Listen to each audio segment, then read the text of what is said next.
Industry Insider is only available at Promo Corner, the leader in digital marketing for the promotional products industry. Each Monday, they discuss, dissect, and debate a single issue impacting the world of promotional marketing from every industry perspective. Now, it's time for Promo Corner's Industry Insider. Welcome to another edition of the Industry Insider, your promotional products podcast where you can get all the nerdy news you need to know about. My name is Jeff Franklin, National Accounts Manager with Headwear USA, and I am joined today by three other lovely folks. But you know what? We are brought to you today by somebody. It would help if I would have pulled this up before the show, wouldn't it have? So, Brian, when you were asking like what's gone well and what hasn't, my ad reads tend to fail pretty well. For those that don't know, Jeff, right before we came on, said, "I'm always ready." I'm always ready. Oh, no, that is not what I said. I'm in the Hall of Fame ready. So look, when you're thinking about promotional products, because look, I mean, that's what this podcast is all about, right? Stellar customer service and made in the USA products and business solutions. Think TechWeld, okay? Our good friends over at TechWeld. They're an award-winning promotional product supplier, and they've received the Distributor Choice Award in the sunglass category and the SAGNY Supplier of the Year Award. Check them out at techweld.com and find the customer service and that you deserve and the products that you need. Think TechWeld. They've got hand sanitizers. They've got a lot of FDA compliant products, custom packaging, you name it. A lot of great products over there. But again, CDC still recommends to sanitize and wash your hands. So definitely go check them out for their hand sanitizers. And just remember to think TechWeld for your promotional product needs. TechWeld's the leading supplier of promotional products with a huge inventory, made in the USA items available to help distributors grow their bottom line today. Visit techweld.com. That's TEKWELD.com. And check out their drinkware, sanitizer, kit options, and more, and tell them that the Industry Insider sent you. Why don't we say hi to Meg Erber today? Meg, how are you doing? The hair is looking nice. It was nice of you to actually get up and shower this morning. I mean, it's Wednesday, it's hair wash day, so it's typical. I'm doing good. Kids aren't feeling too well today. I had to go pick one up from school yesterday, and then the other one came home. It's not feeling good, but I think it's like the stomach bug this time. So talk about not feeling good. We're all sick again for the second time in January. Like daycare just sucks. Kids have not been in daycare for the last 2 years and finally went back at the beginning of the year, and it's just misery. I know. Steve McFadden, how are you doing? How are your little ones? We're great. We're doing good. He was like, "Do I have little ones?" Who are my kids again? No, it's been good. We've been rock and roll. We actually got snow twice so far. I know that's not a big deal for you northern people, but for us, it's nice. It's lovely. So we're excited that we got to enjoy something that stuck a little bit this time. So, yeah. Did the snow stay very long though? Actually, there's a spot in the parking lot from the snow last week still that still has some. That was from paving the yeah, it's where they mounted it all up. Yeah, we built the snowman, and that last, like, all of it was gone except for the bottom circle and that little piece stuck in the yard for, I don't know, a few days, but it's all gone now. Yeah, so since we're talking about snow, I guess we could kick it to our Canadian friend here today, Brian Scott, fellow Canadian, well, not fellow Canadian, but a friendly Canadian of ours. And so, Brian, it is customary for us to give our friends here a good 3 to 4 minute introduction of yourself, how you got started in the promotional products industry and what you've been up to since. And if you want to talk snow and teach Stephen a thing or two, we're happy for it. Yeah, I like snow, but we won't go there. So I'll start with a little bit of my background and kind of where I came from. So I started the promotional product journey back in 1980. And it came out of high school. I had a couple athletic scholarships, but they weren't full rides. So I was pondering what to do. And I thought, why don't I sell promotional products? So that's what I did. I just banged on doors for 6 years, building an account base, and then deciding, you know what, I need to do it on my own. So I started my own distributor company, which I grew from 1 employee to about 55. And after about 13 years, I sold that company. And then I worked for a distributor for a few years, and then started another distributor business, which I grew and sold that after about 13 years. So my wife and I were deciding after the last sale what to do. And we both come from an endurance sports background. So we train a lot, we race a lot, we do a lot of Ironman, marathoning, endurance based Steven does those activities. Pardon? What? Just kidding. Sorry. Yeah, so we played in the sort of endurance sports world for a long time and still do. And one of the things with endurance sports is you have to eat a lot of food to fuel yourself, to keep, improve your recovery. I do that, Meg. I was going to say, I didn't think that would be a problem. It sounds like fun, but it's actually hard to eat a lot of food. So my wife, Cynthia, she's amazing cook. And she integrated spice actually into her diet a number of years ago to make food more palatable. So I thought, I understand the distributor channel. Cynthia understands the spice game. And why don't we take the two and put them together to create a supplier and company? So that's how we came up with Latour to Spice. And what we do with spice is we use spice to help a distributor help their client articulate their brand message and story. So our spice, we have some very clever packaging that allows for us to do some nice full color design, great messaging. So we rolled this thing out 3 years ago, just before COVID hit, and it's been a lot of fun. It's been a great journey. Wow. Very cool. That must have been tough, really, starting off a brand new company is hard, number one, because your first 2 years, your any income is literally just to pay off business expenses and taxes. So A, you have that. B, you started right before a pandemic. When they shut everything down, was that like panic mode, or was that like, all right, it's go time? This is going to be a whole new way of doing things. Like, let's go. Like, what was your thought process back then? Well, when those sorts of things hit you in business and in life, you just have to look for the silver lining. And the one silver lining that we discovered was that distributors were much more approachable and easier to book Zoom presentations with. So we couldn't do the shows to gain the exposure that we ultimately wanted, but we could have more personal conversations with distributors via Zoom.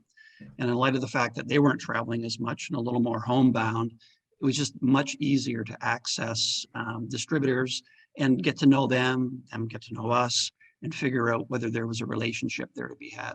So I think, it actually worked out in our favor, long term. Very cool. That's awesome. So I know we want to talk sort of best practices about sort of starting up a suppliership in our industry and sort of just that journey, because I'm sure that's something a lot of people have thought about, because I think most people that get started in the industry don't really understand or maybe just don't know what it's like to really start a supplier, the size of suppliers, the supply chain, just the global aspect of it. So maybe you can give us a little bit of a journey. Yeah, so my journey typically begins with the end in mind, and sort of what is it that we ultimately want to achieve as a supplier company. And real simply, we just want to make distributors look great in the eyes of their customer. That's really what we need to do and want to do. So, as a supplier, we do have what I think are some best practices, but what I actually implemented were a lot of the best practices that I utilized as a distributor company, how we would differentiate ourselves in the industry, make ourselves look a little unique, and then try to take that and package it in such a way that we could provide that to distributors to help them really, elevate their organization and, more importantly, their offering to their customer.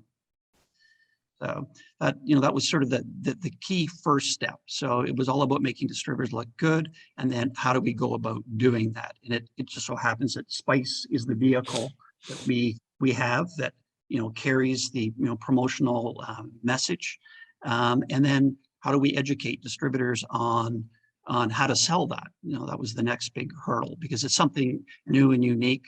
As a distributor for almost 40 years, I would never once asked to quote on Spice. So the likelihood of our distributor base out there today being asked that question probably won't happen. So it was educating them on what is the true opportunity in selling Spice. And food is a growing category in our industry, as we all know, but storytelling and brand messaging I think is the next, evolution for our medium. It really is. So it was finding ways that we could help distributors convey that to their customer. So it meant learning, who those key distributors are that understand the power of brand storytelling and good creative, and working with them to introduce our line as a solution to some of their client challenges. So Brian, I'm curious, when you knew that spice was going to be the medium, like what kind of came first? Did you guys look to start to generate interest and activity in sales, or did you jump straight into like getting, affiliated as a supplier? Like what was it, or did kind of one drive the other, or vice versa? Yeah, a little bit of both. I mean, we knew we needed to be members of the PPAI, ASI, the PPPC. So, having membership and access to the services that could be offered through those associations was really important. But, equally so was obviously having the product line to sell. So, I mean, we started off with 6 spices and, packaging that is now obsolete. And, a lot of it is just listening to the distributors. I mean, they pretty much, for the most part, guided the evolution of the company just through, sharing their insights and thoughts and ideas. So, what we perceived initially maybe as being, our big idea, it isn't that today. It's kind of morphed and moved based on feedback from the distributor base. I was going to say, I mean, if you could walk us through some of the challenges of starting up, in particular a spice company, because, you got to talk, raw materials, where you're sourcing. You got to talk manufacturing, if there is any involved, if you're buying like the spices, in whole, and then you're grinding them up or preparing them however they need to be done. And then you've got to talk packaging, you got to talk inventory, like all these different things that I can imagine would be, something that you're going through as you're starting up. So maybe walk us through a little bit of that journey for people. Yeah, and to tag on, I mean, anything that goes in and on the body, I know is carries a higher liability with ingredients and like all that stuff. So I'm sure that was a challenge. Right. Yeah. So there's a lot of compliance that's required, certainly in the food category. So, complying with all the FDA, Canada, the Canadian Food Inspection Agency, guidelines. So, being registered, as an FDA facility and registered with the CFIA, are all quite key. But then, taking that and making sure that employees are aware of the safe work procedures and the hygiene and sanitation standards that are required. So, yeah, there was a lot of that compliance that was, really required from the get-go to ensure that we were, meeting the regulatory guidelines. The interesting thing with spice, I mean, spice has been around for thousands of years. It's nothing new. And spices typically come from milling facilities. So it's not like we have to import the raw spice and do the milling ourselves. We're fortunate enough that we've developed a supply chain of very reliable North American mills that import and process spices, teas, coffees, you name it. So that the supply chain was pretty much locked in there. And then all of our packaging, we just manufacture that all locally. So we've got very good control over the packaging. From my experience on the distributor side, having worked in that area, we have a team of amazing writers, designers, and creative people that kick out amazing work day in, day out. So I was able to leverage a lot of the talent people that I worked with when I was a distributor. They're now part of the Latour organization, which is really awesome.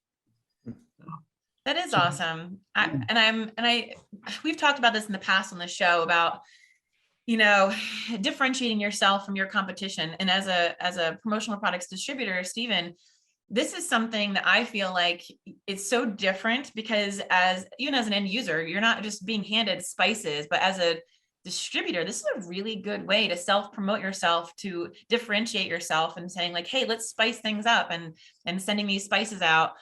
Like you said, most people aren't looking to add spices to their marketing plans for their customers. And it's really just something interesting. And I think over the last couple of weeks, we've had a lot of guests in this like the food, this niche, I guess, area, not in this one in particular, but in the food, kitting, they seem to be really doing well since the pandemic. Do you think this was really, I want to say, fueled by the pandemic? Do you think it was, helped take off more because it was the silver lining of the pandemic for you? Yeah, I don't think it hurt at all. That's for sure. No. I don't know if that's kind of what put us on the map, but it certainly didn't. It didn't hurt. People staying home, spending more time in their kitchens. The whole experience that goes with cooking is amazing. That it's not an individual; it can be a family activity. And what we've tried to do with our product line, being that it's spice, and we have some very unique exotic spices that people have never heard of. When you incorporate that into a promotion, how do you use that spice? So we do a lot of recipe design and create ideas and recipes on how to use spice to cook a really outstanding meal. So it becomes about that family experience in the home, and we're all spending a little more time at home these days than we wish. Yeah, we try to make the best of it, right? Yeah. It's interesting you mentioned that. I was just thinking as you were talking about the distributor model, and I feel like over the past couple of years, we've been looking to grow what we can sell and our channels for sales. And I just did a quick write down. I mean, there was obviously PPE, which came on board and expanded our reach with mask, test, sanitizers, all that good stuff. I've seen introduction of plants. There's lots of plant items and growing items. There's food items. There's retail foods. There's retail brands. There's retail books. I mean, all of this, if you would have talked about this, even 5 years ago, I don't think these were major categories, but now they're expanding our market of the industry. And I know that's something that Catherine Graham's mentioned in some of her presentations. Other people have mentioned it's capturing new space.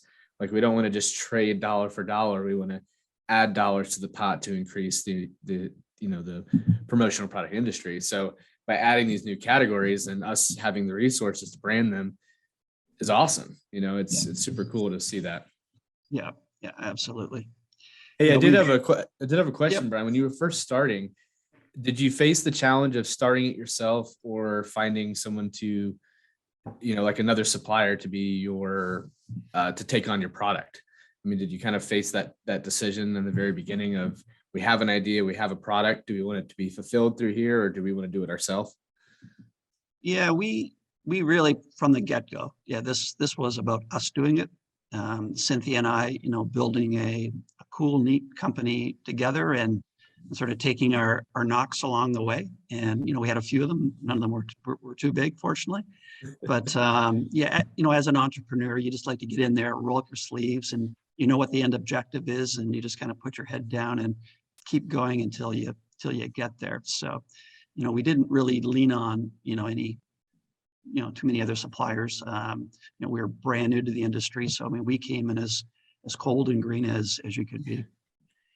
So questions on that then. Being in Canada, I know your guys' lockdowns are a little bit more strict than here in the US. And I know when we as a US supplier have always had, issues trying to ship to Canada. Is it the same? This is somebody that just, speaking in layman's terms, do you have issues shipping out of Canada to the US or to other parts of the country, or do you only ship to Canada? No, we ship throughout North America. And, okay. Although we manufacture in Canada, probably over 90% of our revenue is US-based revenue. Okay. Do you have another facility in the US that you ship out of? We do out of Buffalo. Yeah, okay. Buffalo, that makes sense. Okay. Yeah. So that makes it a little more streamlined. And when I had a distributor company, we were in Canada, but back then, over 90% of our business was out of the US. We did a lot. So I enjoy the US. Just as much as Canada. Yeah. Okay. What question? A personal question. What is your favorite? I don't want to say spice, that's too generic, but what was your favorite, I guess, self promo that you helped put together that you did? Give us some inspiration here. Oh, okay. So will this be on the spot? as a distributor or as a supplier? As a supplier with Latour de Spice. Okay. Well, here's a little one. This is one we just did at the for the ASI Orlando show.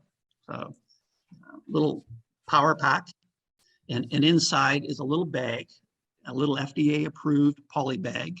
And it was the Orlando show. And we used ground orange powder as the spice of choice. Little, visual in the front and a nice little story about who we are and what we bring to the distributor. So it was just a little trade show handout, but spice, Florida, orange, vitamin C. I was gonna say, it looks like an emergency pack. I'm all for it. all kind of fit together. That was a really good idea by putting, one of Florida's biggest exports, or maybe it's Georgia. I don't know. One of them has their biggest. Georgia is peaches, woman.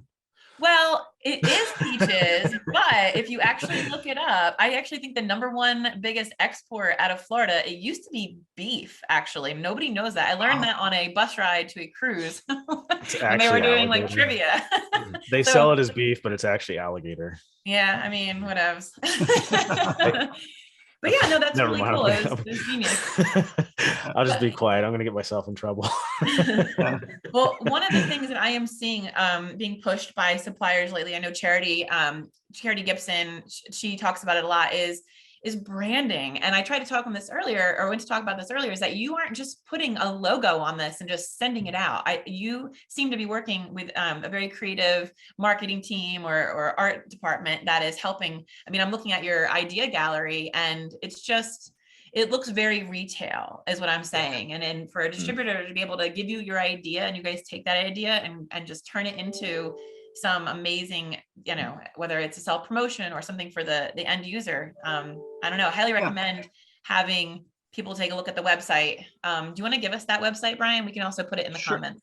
Sure. It's latourdespice.com. So LETOURDE spice.com. So it's like Latour de France, but Latour de Spice. Awesome. Yeah. Now, Brian, did you do ASI Orlando and Vegas? The expo? We just did Orlando. Okay. But, yeah. And you still chose to go back to Canada? Yeah. Actually, I was fortunate. The borders being what they are right now, it was a little tough to come down, get back. So anyways, I am fortunate to have a rep. I have a rep in Orlando that does a wonderful job for us. So she was kind enough to take the ball and run with it. So that's awesome. All of that is awesome. Team. We haven't actually spoke with anybody, I don't think, that did ASI Orlando. Would you mind maybe giving us just a brief synopsis of that show? Was this your first official show as a supplier? No, we did the ASI Chicago show back in 2019. July of last year. Oh, yeah, 19 okay. Before COVID, and we did do the Vegas show 2020 just before COVID hit. So we've sort of touched. We've done a few shows, and I'm a big believer in trade shows. I mean, there's nothing better than to meet your audience. You got to be out there. So 100%. Yeah. So definitely looking forward to getting back into the swing of that. What was your feedback from ASI Orlando? Well, we always get great feedback. I mean, it sounds like a standard response, but we get great feedback at any show we exhibit at. Because our product is so uniquely different and it's so colorful and so creative that people are really, really drawn to it. So we always knock it out of the park at the shows we do. Ellie had commented and saying the orange powder might work in an old fashioned. Did you guys try those out? I'm sorry, in an old fashioned? Taking that orange powder and mixing it with an old fashioned. So when you make an old fashioned, you have the orange, you have the cherry, and you muddle it. And so that orange powder could work. Oh, nice. Well, I'll have to give that a go. Is that the next recipe card? I'd be willing to try it out for you. If you you have a happy hour, you can say, hey, we're going to put the orange in there.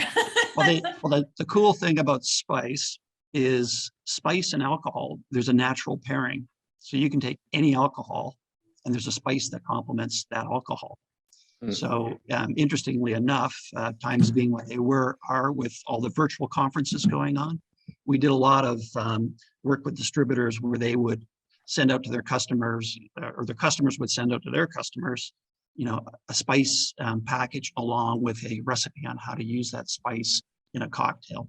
So for a virtual event, nice little cocktail glass with a tube of our spice with a nice recipe on how to make a cocktail. That one will work quite well. Jeff, that should be the next episode. We have a bunch of different alcohols and a bunch of different spices. We've been trying to set up like a not like a drunk history, but like a drunk after dark industry and see how that goes. Just see how it goes. Yeah, Brian, I can see you guys hosting a private party or something at one of the shows, and actually, doing that with a bartender. Teaching people. That. Yeah, absolutely. That'd be awesome. And Stephen, it sounds like this might actually be up your alley too, with some of the clientele that you have, because I know you guys do a lot of welcome gifts and things like that. So, Yeah.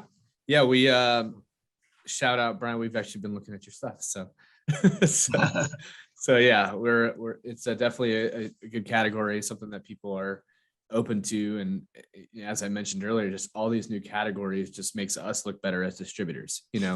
When we can come to the table with not something you see every day and something that has a little bit of thought put behind it and good messaging and cool packaging and different products that are going to be used. I mean, that's the name of the game, right? That's what we try to do. So. Yeah, absolutely. Yeah. You mentioned earlier about best practices. And I think one of them as a supplier is really to work closely with the distributor and helping them develop their self-promotion campaign. So our product can get spec'd into a self-promo campaign. I mean, it's good for the distributor, but it's good for us as well, right? We both go along for the ride. So we do a lot of work in working with distributors and helping them design their self-promotion campaigns. And I had a call just before we came on the podcast this morning with a distributor. So they want to do an email, they want to do a teaser mailer, and then they want to do a gift when a meeting is booked. So we're going to work and we're going to develop the theme, the core messaging, the design. It'll be turnkey, and that's what we like. That's what we like to do. And I think that really, as a supplier, that gives us the biggest return is we can get inside the head of the distributor, who their audience is, and work jointly with them and helping them have success. You're probably being able to put together some amazing case studies too, just through doing this, because you're really putting in the work, you're putting in the research, you're partnering with the distributors. You're not just taking the orders, you're partnering with them, which is, I feel like, one of the biggest keys to success in this industry, because this is a relationship industry. You could just take that order all day, but at the end of the day, then there's no relationship. But you call Stephen, hey, Stephen, let's walk through this. Let's build this out. Now you have a customer for life. I love this, Brian. I love this. I love this idea. I love the product. I love all of it. Yeah. Brian, have you signed up for Expo East yet?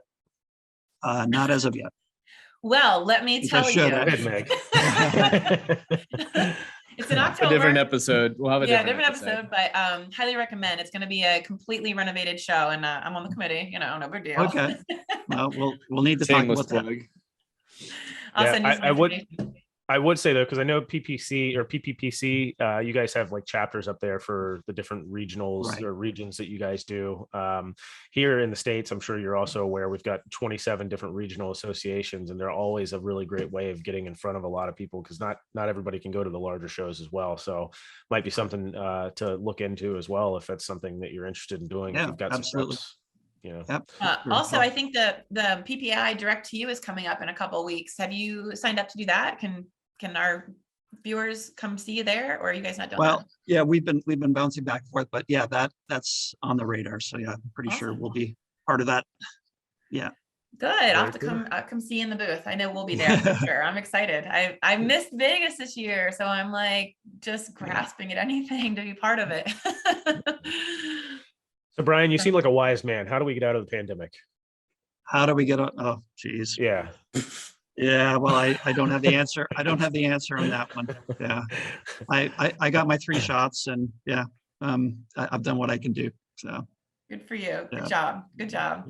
Yeah. Joel Moore said we should have an after hours insider. Oh boy. we should actually. With the 3 of us doing that, I don't know that there would be a whole lot we could, publicize, but I mean, we could give it a shot, Joel. We'll have to pre-record it or something, and then air it. Yeah, we'll have to think about that. We need the option of editing. Yeah, yes. Yeah.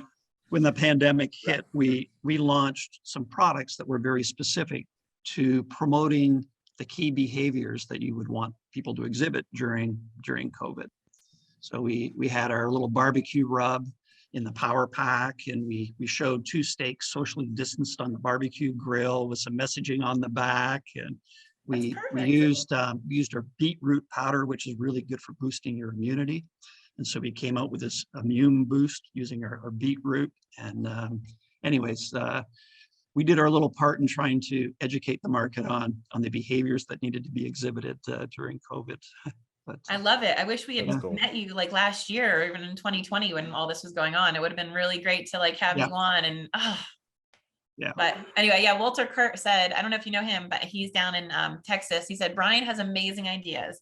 Need more peeps like him in the industry. And it's true. Oh, we do need more people like you in the industry. That's very kind. Thank you. Yeah. Awesome. Well, I love the industry, and I just think there's so much opportunity, whether you're on the distributor side or supplier side, just to, change the rules a little, reinvent yourself a little and put yourself out there. And it's just sort of neat things that can happen when you do that. I love that. Yeah. Absolutely. Do you guys have any other questions for Brian? I don't, Brian. I just wanted to say thank you. We really appreciate all of the insight that you've given us today. And I'm just like, I'm already, salivating over the snack boxes on your website. So they're tasty. They're tasty. Very cool. Well, thank you again for coming on the show. All right. Appreciate it. Well, I appreciate the opportunity, and nice meeting all of you. Yeah. Yep. So this wonderful broadcast that you tuned into today and hopefully learned a lot from was brought to you by our good friends over at TechWeld. So look, when you're thinking about promotional items, stellar customer service, and made in the USA products and business solutions, think TechWeld. They've been an award-winning promotional product supplier and have received the Distributor Choice Award in the sunglass category and the SAGNY Supplier of the Year Award. So go check them out at techweld.com and find the customer service you deserve and the products that you need. Some of the great products they have, I know me particularly, we've talked about this before with kits being so huge over the pandemic. They've got a lot of great kit, an entire kit line, basically, with the initiative to push more of their kits. They've got 8 different stock packaging for their kits. They've got an EVA bag, a PVC tent pouch, the PVC tube, the organza bag, a pillow pouch, a BTL 202, which is a 30-ounce tumbler. And then they've also got those awesome retro lunch boxes. So not many players in the industry are focusing too heavily on kits, which really allows TechWeld to hone in on the market and, the products that they've already got and expand upon that. So definitely go check them out, and remember to think TechWeld for your promotional product needs. They're a leading supplier of promotional products with a huge inventory and made in the USA items available to help distributors grow their bottom line today. Visit techweld.com, TEKWELD.com, and check out their drinkware, sanitizers, and kit options, and much more. And tell them the Industry Insider sent you. Brian, thank you so much for joining us today. It was really just a bit of a breath of fresh air, to get some a different take on things. And I'm glad to hear that you're doing well and we're able to sort of survive and thrive a bit in the pandemic. So absolutely. Thank you very much. Yeah, it was a real pleasure. Absolutely. All right, guys. All right. We'll see you next time. Take care. Thank you for listening to this week's episode of Promo Corner's Industry Insider. For more great content from industry thought leaders, including podcasts, blogs, and videos, visit promocorner.com.